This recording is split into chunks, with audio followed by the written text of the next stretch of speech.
Spoštovane učenke, učenci, dijakinje in dijaki, učiteljski zbor, starši in vsi, ki ste tako ali drugače vključeni v slovensko šolo.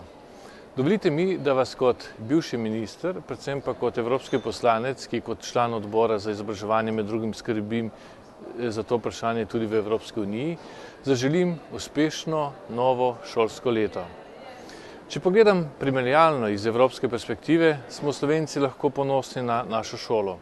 Dobra je predvsem zato, ker smo že stoletja pripravljeni veliko dati za to, da je dobra in kot taka je, spet zgodovinsko gledano, najbolj zaslužna za oblikovanje narodne zavesti in posledično slovenske države.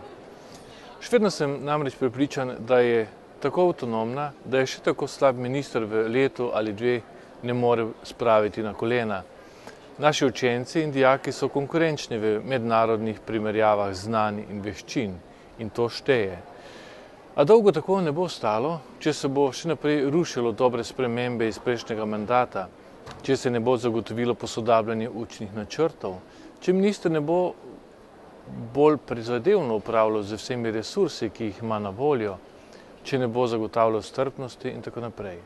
Še več pripomb si lahko preberete na naši spletni strani. Prav tako bi morali izboljšati kakovost filozofske in pedagoške fakultete, ki usposabljate tiste, ki izobražujejo in vzgajajo našo mladež za življenje in delo. Skrbi me, da nismo dovolj dobri na področjih, kjer oblikujemo svojo identiteto. V mislih imam predvsem zgodovinopisje. Najpomembnejše teme in dileme v narodnem razvoju so še vedno potisnjene v ozadju, tako v učnih načrtih, kakor tudi v učbenikih, ki so sicer po vizualni plati dobri, po vsebinski plati pa vse prej kot slovenski. Znano je sicer, da povprečen obseg nacionalnih vsebin v zgodovinskih učbenikih v državah Evropske unije presega 2/3 in le tretjina je posvečena tako imenovani svetovni zgodovini. Le v Sloveniji je to razmerje obrnjeno na glavo. Mi le majhen del posvečamo lokalni in nacionalni zgodovini, zato ne poznamo dovolj svoje zgodovine in to ima odločilen vpliv na oblikovanje državljanske in domovinske zavesti in kulture. Nažalost so vsi premiki narejeni v prejšnjem mandatu sedaj grobo zaustavljeni. A verjetno nagovor ob začetku šole ni prava priložnost za opisovanje vseh težav.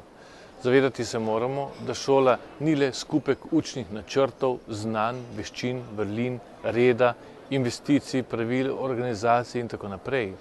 Je tudi prostor, kjer se sklepajo prijateljstva in pristna socialna razmerja.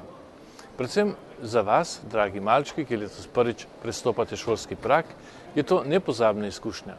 Da bi ostala trajno v prijetnem spominu kot prostor veselja, sproščenosti in kreativnosti, to pa ni odvisno le od vas, ampak od široke palete dejavnikov.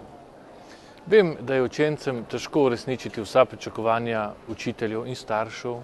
Vem, da učitelji težko optimalno motivirano in predano delajo svoje poslanstvo v teh kriznih časih, ko je pod vprašanjem celo njihov materialni položaj.